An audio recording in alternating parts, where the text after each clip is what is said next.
Hindustan zinc এই ষ্টকটোৱে 2 মাহৰ ভিতৰত প্ৰায় 170% ৰিটাৰ্ণ জেনাৰেট কৰি পেলাই দিছে এপ্ৰিল মাহৰ পৰা মে লৈকে ষ্টকটোৱে চাওক 170% ৰিটাৰ্ণ দিছে আৰু এই হাইৰ পৰা মানে মে মাহৰ পৰা এতিয়ালৈকে আগষ্ট 16 লৈকে প্ৰায় 35% কাৰেকচনো দেখাইছে সো এই যে শুট আপ মাৰিছিলে না এপ্ৰিল মে মাহত সো এইখিনি সময়ত কিন্তু ষ্টকটো বহুত ট্ৰেডাৰ্স আৰু ইনভেষ্টৰৰ চকুত পৰিছে তেওঁলোকৰ স্ক্ৰিনাৰত আহিছে কিছুমানে হয়তো এইখিনি লেভেলত এন্ট্ৰিও কৰিছে সো এন্ট্ৰি কৰাৰ পিছত এতিয়া তো কাৰেকচন দেখা আছে তেওঁলোকে হয়তো অলপমান ভয় খাই আছে যে আমাৰ ডিসিশনটো ভুল হল নেকি আৰু কিছুমানে হয়তো কাৰেকচনৰ কাৰণে ওয়েটো কৰি আছিল যোনটো এতিয়া দিছে 35% কাৰেকচন দেখাই দিলে এতিয়া হয়তো কিছুমান ইনভেষ্টৰে লং টাৰ্মৰ বাবে এই ষ্টকটো লম বুলি ভাবি আছে কিন্তু হোল্ড অন যেতিয়া আপনি লং টাৰ্মৰ কাৰণে ইনভেস্ট কৰিব ষ্টকটোৰ ফান্ডামেন্টালস আপনি চাবই লাগিব অকল টেকনিক্যাল চাই পেলাই কেতিয়াও ইনভেস্ট নকৰিব কোম্পানীটোৰ ফান্ডামেন্টালস কোম্পানী কি কৰে ম্যানেজমেন্ট কেনেকুৱা ফাইনান্সিয়ালস কেনেকুৱা ইত্যাদি ইত্যাদি বস্তুবিলাক চাব লাগিব তাৰ পিছতে আপনি ইনভেস্ট কৰিব লাগিব নহলে কিন্তু আপোনাৰ পইচা কেতিয়াও নবনে ঠিক আছে সো আজিৰ ভিডিওটোত আমি হিন্দুস্তান জিংকৰ কমপ্লিট ডাইসেকশন কৰি পেলাই চাম কোম্পানীটো কেনেকুৱা লং টাৰ্মৰ কাৰণে ইনভেস্ট কৰিব পাৰোনে নাই so welcome to weekly stock analysis video series মই হলো ডক্টৰ ৰাজীব এলবি ৰয় যদি ফাৰ্স্ট টাইম আমাৰ চ্যানেলটো ভিজিট কৰি আছে আপটেক্স SMS by Rajiv LB please subscribe কৰি দিব আৰু লগতে বেল আইকনটো দবাই দিব আমি ইয়াতে স্টক মাৰ্কেটৰ ওপৰতে ভিডিও বনাও trading investment and mutual fund সো জিয়ে নহক এতিয়া আমি হিন্দুস্তান জিংকৰ ডাইসেকশন কৰি পেলাই চাও কোম্পানীটো কেনেকুৱা ইয়াত ইনভেস্ট কৰিব পাৰি নে নাই সো ভিডিওটো কমপ্লিট চাব কিন্তু ইয়াতে আপনি কিছুমান নতুন টাৰ্ম শুনিব কিন্তু সো সেইবিলাকো মই এক্সপ্লেইন কৰিবলৈ যত্ন কৰিম আৰু সহজ ভাষাত যত্ন কৰিম বুজাবলৈ ঠিক আছে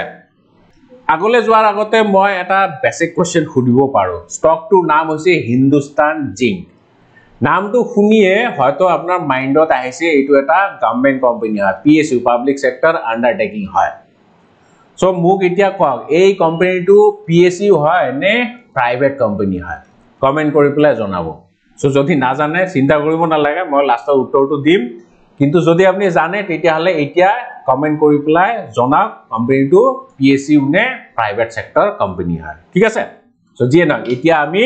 হিন্দুস্তান জিংক কোম্পানীটোৰ বিষয়ে অলপমান জানি লম সো মই এটো পিপিটি দেখাইছো যোনটো এনুৱেল ৰিপৰ্টত দেখায় কোম্পানীয়ে দেখায় সো এই পিপিটি মই ডাউনলোড কৰিছো কোম্পানীটো মেইনলি কি কাম কৰে কি স্ট্ৰেংথ কি সেইখিনি আগে দেখাও তাৰ পিছত মই কোম্পানীটোৰ ফাইনান্সিয়ালস কিনিও দেখাম ঠিক আছে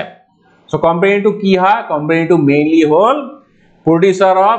জিংক লিড এন্ড সিলভাৰ আৰু এইটো সৰুহুৰা কোম্পানী নহয় ইণ্ডিয়াছ লাৰ্জেষ্ট কোম্পানী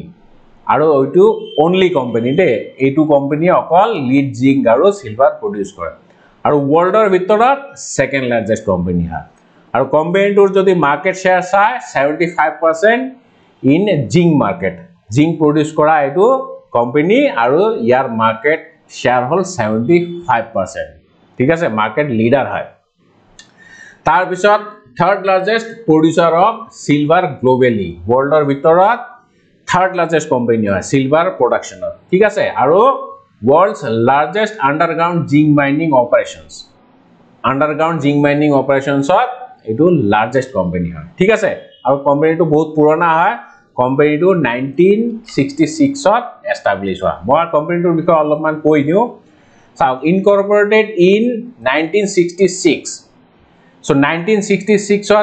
এস্টাবলিশ হোৱা কোম্পানী হয় zinc lead and silver business কৰে মানে প্ৰডিউস কৰে ঠিক আছে সো ইয়াৰ কি পইণ্টস কিছুমান মই অলৰেডি তো কৈ দিলো কিন্তু কোম্পানীটো এতিয়া ৰিনিউৱেবল সেক্টৰটো সোমাই আছে ঠিক আছে কোম্পানীটো হল সেলফ সাফিসিয়েন্ট পাৱাৰ প্ৰডিউসাৰ মানে নিজৰ কোম্পানীৰ কাৰণে যোনখিনি পাৱাৰৰ প্ৰয়োজন হয় সেইখিনি কোম্পানীটোৱে নিজে প্ৰডিউস কৰে আৰু এতিয়া তেওঁলোকে প্লান কৰি আছে ৰিনিউৱেবল সেক্টৰত সোমাবলৈ অলৰেডি সোমাইছে আৰু যোনটো পাৱাৰ জেনাৰেট হ'ব সেইখিনি পাৱাৰ তেওঁলোকে বেলেগ ইন্ডাস্ট্ৰিটো সাপ্লাই দিব ঠিক আছে round the clock power to the industries আৰু ৰিনিউৱেবল এনাৰ্জিৰ ভিতৰত তেওঁলোকে উইণ্ড পাৱাৰত ফোকাস কৰি আছে ঠিক আছে সো কোম্পানীটো মোটামুটি গমে পালে কোম্পানীটোৱে mainly zinc lead and silver produce কৰে এতিয়া অলপমান ফাইনেন্সিয়েলছত চকু দিওঁ সো আপনি যদি কোম্পানীটোৰ ফাইনেন্সিয়েলছৰ একদম সামাৰিটো সামাৰি চাই পেলাই আপনি কিন্তু অলপমান ভালে পাব যে কোম্পানীটো বিৰাট ধুনিয়া কোম্পানী ঠিক আছে এইখিনি চাওক market cap more than 2 lakh crore market cap stock PE ঠিক আছে decent PE হয় 27 or PE এই দুটা চাওক ROCE and ROE fantastic return on capital employed and return on equity 55% 46% awesome বুলি ক'ব লাগিব ঠিক আছে কিন্তু অকল ROE ROCE চাই পেলাই আপনি ইনভেস্ট কৰিব নালাগে মোৰ যদি আপনি ভিডিও বিলাক চাই তেতিয়া হলে আপনি গমে পাব মই ROE আৰু ROCE ৰ কথা প্ৰায় কৈ থাকো কিন্তু অকল হেতু চাই আপনি ইনভেস্ট নকৰিব ইয়াতে এটা ইন্টারেস্টিং পয়েন্ট আছে ইন্টারেস্টিং পয়েন্টটো কি হেতু মই অলপ পিছত কৈ আছো আগে আপনি ইয়াৰ সেলস গ্ৰোথটো চাই লওক সো মই সিধা ইয়াৰ অন ইয়াৰ সেলস গ্ৰোথটো দেখাম এতিয়া চাওক আপনি 2013 ৰ পৰা কেনেকুৱা ধৰণৰ বিজনেস কৰি আছে 2013 ত 12700 crore সেলস কৰিছে ৰেভিনিউ জেনাৰেট কৰিছে আৰু আজিৰ ডেটত মানে মাৰ্চ 24 লৈকে বা আপনি যদি ট্ৰেইলিং 12 মান্থছৰ ৰিটাৰ্ন চাই সৰি ৰিটাৰ্নটো নহয় সেলস চাই 29000 crore মানে কবলৈ গলে স্লাইটলি মোৰ দ্যান দুগুণ ঠিক আছে সো 11-12 বছৰত জাস্ট দুগুণ গ্ৰোথ হৈছে সেলসৰ কাৰণে সেলস গ্ৰোথ ইমানটা ভাল নহয় ঠিক আছে আৰু ইপিএস গ্ৰোথ যদি চাই EPS growth kind of steady 16 ঠিক আছে 16 or EPS 2013 ত আছিল 16 19 আৰু আজি যদি চাই আপনি এটো 18 19 এ হৈ আছে মানে পুরা কমপ্লিট স্টেডি হৈ আছে EPS তেনেকে গ্রো হোৱা নাই ঠিক আছে এইখিনি জায়গাত চাও cumulative sales growth 10 বছৰত 8% 5 years of 7% and 3 years of 9% মানে সিঙ্গেল ডিজিট গ্রোথ হৈ আছে ঠিক আছে তাৰমানে এটো ইমান খাস নহয় কিন্তু সেলস গ্ৰোথ যদি নহয় তথাপিও কোম্পানীটোৱে কিয় ইমান ধুনিয়া ROE and ROCE দেখাই আছে 55% অৰ ROE and 46% অৰ ROCE ROE মানে ৰিটাৰ্ণ অন ইকুইটি মানে এটা ইকুইটিৰ এগেইনষ্টত কোম্পানীটোৱে কিমান ৰিটাৰ্ণ দিয়ে ঠিক আছে 55% ফ্যান্টাস্টিক ঠিক আছে কিন্তু কোম্পানীটোতে সেলস কৰিব পৰা নাই কেনেকৈ ৰিটাৰ্ণ জেনাৰেট কৰি আছে সো এইটো যদি ফৰ্মুলা চাই ন ROE মানে কোম্পানীটো কিমান প্ৰফিট কৰে divided by numbers of equity হেতুৱে হল ROE ঠিক আছে কিন্তু যদি আপনি অলপমান ডিটেইল চাই তেতিয়া হলে আপনি গম পাব ইয়াৰ ভিতৰৰ কাহিনীটো কি যা কোৱা হয় ডুপন্ট এনালাইসিস ঠিক আছে ROE উলিওৱা এটা এনালাইসিস আছে হেতু কোৱা হয় ডুপন্ট এনালাইসিস মই বেছি টেকনিক্যাল কৰি নিদিও মই সিম্পল ভাষাত বুজাবলৈ যাম কিয় ইমান ধুনিয়া ROE আছে ইনস্টিটিউট অফ পুৱাৰ সেলস গ্ৰোথ সো কোম্পানী যেতিয়া সেলস কৰিব নোৱাৰে না তেতিয়াও যদি কোম্পানীটো ভাল ROE ৰিটাৰ্ণ জেনাৰেট কৰি আছে তাৰ কেইটামান কষ্ট থাকিব পাৰে এটা কি তেওঁলোকৰ এক্সপেন্সেস বা কষ্ট টু কমাই দিছে কষ্ট কমালে ডেফিনেটলি কোম্পানীটো আৰ্নিংস বাঢ়িব নহয়নে দুই নম্বৰ কি কৰিব পাৰে কোম্পানীটো ডেট বঢ়াইছে মানে ইকুইটি বেছি ইউজ কৰা নাই তেওঁলোকে ডেট লৈছে ধাৰ লৈ পেলাই তেওঁলোকে ৰিটাৰ্ণ জেনাৰেট কৰিছে যদি এনেকুৱা কৰে তেতিয়া কোম্পানীটোৰ ROE বেছি হয় ঠিক আছে বা আপনি যদি এসেট টাৰ্নওভাৰটো চাই এসেট টাৰ্নওভাৰ বেছি হলেও কোম্পানীটোৰ ROE বাঢ়ে ঠিক আছে এটো ডুপন্ট এনালাইসিসৰ পৰা আহে সো যিয়ে নহক কোম্পানীটো হয় ডেট বঢ়াইছে নহলে কষ্ট টু কমাইছে নহলে এসেট টাৰ্নওভাৰটো বঢ়াইছে ঠিক আছে সো এতিয়া মই ইন্টারেস্টিং পয়েন্ট এটা দেখাই দিই হেতু চালে আপনি গমে পাব pledge percentage is 99% মানে কোম্পানীটো যিমান শেয়াৰ আছে প্ৰমোটাৰ যিমান শেয়াৰ আছে তাৰে 99% শেয়াৰ তেওঁলোকে প্লেজ কৰি থৈ দিছে প্লেজ মানে এটো কোলাটেৰেল বেংকত ধাৰ যে ল আমি বা কোম্পানী যে ধাৰ লবলৈ কিবা সিকিউৰিটি ডিপোজিট কৰিব লাগে সিকিউৰিটি মানে কোম্পানীটোৱে নিজৰ শেয়াৰখিনি ডিপোজিট কৰিছে এজ কোলাটেৰেল ঠিক আছে সো 99% এইটো কিন্তু এলাৰ্মিং লেভেল হয় সো ইমানখিনি শেয়াৰ যদি প্লেজ কৰে বাই চান্স কোম্পানীয়ে ৰেভিনিউ জেনাৰেট কৰিব যদি নোৱাৰে তেতিয়া হলে ব্যাংকে শেয়াৰখিনি কিন্তু বিক্ৰী কৰি দিব পাৰে ঠিক আছে আৰু এই বস্তুটো আপুনি ইয়াতে গম পাব ক্যাশ ফ্লোত গম পাই যাব ধুনিয়াকে গম পাব অপাৰেটিং এক্টিভিটিৰ পৰা 13000 ক্ৰোৰ আহিছে কিন্তু ইনভেস্টিং এক্টিভিটিৰ পৰা চাও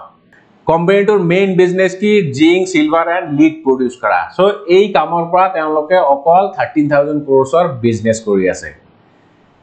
কিন্তু তেওঁলোকৰ মেইন ইনকাম কৰ পৰা আহিছে এইটো সব 23500 ক্ৰোৰ আৰু এইটো কি হয় এইটো হয় ইনভেষ্টমেন্ট সোল্ড তাৰমানে কোম্পানীটো ইনভেস্টও কৰে আপুনি যদি ইয়াৰ অন ইয়াৰ চাই কোম্পানীটো চাব ইমানখিনি ইনভেস্ট পাৰচেজ কৰিছে আৰু ইমানখিনি তেওঁলোকে ইনভেষ্টমেন্ট সোল্ড কৰিছে সেল কৰিছে তো তাৰমানে মেইন বিজনেসৰ পৰা তেওঁলোকৰ ইমান ইনকাম আহা নাই ইনকাম আহিছে তেওঁলোকৰ ইনভেষ্টমেন্টৰ পৰা কোম্পানী যোনখিনি পইচা থাকে এই পইচাখিনি তেওঁলোকে বেলেগ জায়গাত ইনভেস্ট কৰি পেলাই তাৰ পৰা ৰেভিনিউ জেনাৰেট কৰি আছে ঠিক আছে আৰু কোম্পানীটোৱে যে ধাৰ লৈছে ধাৰ বিলাক আপুনি ইয়াৰ পৰা গম পাব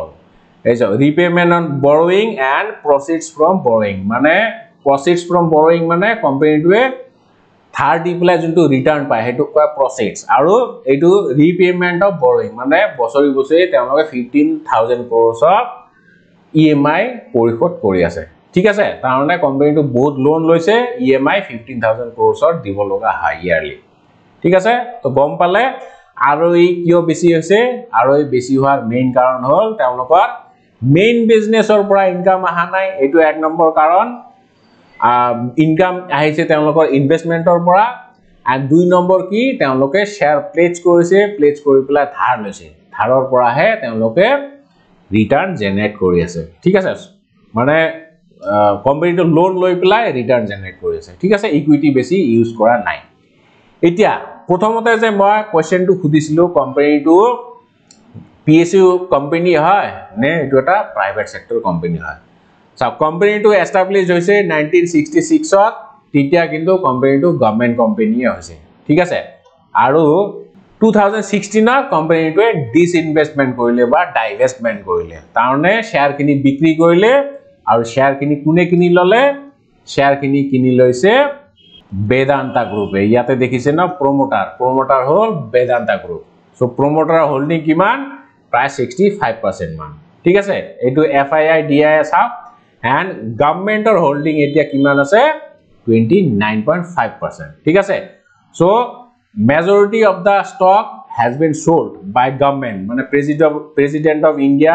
share খিনি সেল কৰিছে কাক সেল কৰিছে বেদান্তা গ্ৰুপক ঠিক আছে so president of India কিমান হোল্ড কৰি আছে 29% আৰু আজি ডেটৰ তো একে হৈ আছে president of India holding ইমান and Vedantar whole 65% ঠিক আছে তাৰনে company is no more PSU right now এইটো company এতিয়া private company হৈ আছে অনিল আগৰৱালৰ company হয় Vedanta গ্ৰুপৰ chairman অনিল আগৰৱাল ঠিক আছে আৰু এই যে 29% অৰ গভৰ্নমেন্ট হোল্ডিং আছে এই হোল্ডিং টো তেওঁলোকে ডাইভেষ্টমেন্ট কৰিব বিচাৰি আছে 2022 ত অলৰেডি এটো এপ্ৰুভ হৈ গৈছে সে তেওঁলোক ডাইভেষ্ট কৰিব মানে গভৰ্নমেন্ট অফ ইন্ডিয়া ডাইভেষ্ট কৰিব সো এটো একদম এতিয়া পিওৰলি প্ৰাইভেট কোম্পানী হৈ যাব ঠিক আছে যেতিয়া কমপ্লিট ডাইভেষ্টমেন্ট হ'ব সো যিয়ে নহক কোম্পানীটোৰ মই আটাইখিনি কথা কলো কোম্পানীটো কি কাম কৰে ফাইনান্সিয়ালস কেনেকুৱা ইত্যাদি কথাবিলাক কলো সো এতিয়া ডিসিশন আপনি ল'ব লাগিব মই একো ৰেকমেন্ড নকৰো মই ভাবো আপোনালোক স্মাৰ্ট এনাফ নিজে ডিসিশন ল'বলে ইয়াতে মই খালি এটা বস্তু আপোনালোকক সাৱধান কৰি দিব বিচাৰিম হেতু হল pledge percentage 99% is too much ঠিক আছে সো বাই চান্স কিবা যদি অলপ 19-20 হৈ যায় তেতিয়া হলে কোম্পানীটো ডুবি যাব পাৰে সো হেতু বহুত ৰিস্কি আছে মানে যেতিয়া বানপানীৰ দিন আহে নদীৰ কাষত যদি আপুনি থিয় হৈ থাকে কি হ'ব হেতু ভাঙি যোৱা চান্স আছে নহয় নে সো তেনেকুৱা অৱস্থাত আছে কিন্তু কোম্পানীটো সো এইটো অলপমান এলাৰ্মিং হয় বাকি আদাৰৱাইজ আৰও ঠিকই আছে খালি সেলস টু অলপমান উইক হয় সো মোৰ মতে কোম্পানীটো ইনভেষ্টমেন্টৰ যোগ্য নহয় কিন্তু হা ইয়াৰ পৰা আকৌ ষ্টকটো উঠি যাব পাৰে কাৰণ কেতিয়াবা বুলিশ মাৰ্কেটত ষ্টকৰ ফান্ডামেন্টালস ভাল না থাকিলে ষ্টকটো চলে ঠিক আছে সো হেতু পয়েন্ট অফ ভিউৰ পৰা যদি চাই তেতিয়া হলে ইনভেস্ট কৰিব পৰা আদাৰৱাইজ নো ৰিকমেন্ডেশন কিন্তু মই ইয়াতে এটা ডিসক্লেমাৰ দিব বিচাৰিম ইয়াতে মোৰ হোল্ডিং আছিল মই কিন্তু ওলাই গৈছো গতিকে আপোনাৰ ডিসিশন আপনি এতিয়া নিজে ল'ব লাগিব সো যিয়ে নহওক মই ভাবিছো ভিডিওটো অলপমান হেল্পফুল হৈছে আৰু নেক্সট উইকত মই কোনটো ষ্টকৰ ওপৰত ভিডিও বনাম কমেন্ট কৰি পেলাই জনাব সো মই তাৰ ওপৰত এটা ভিডিও বনাই দিম সো ভিডিওটো হেকলৈকে চোৱাৰ বাবে অশেষ ধন্যবাদ জয় আই অসম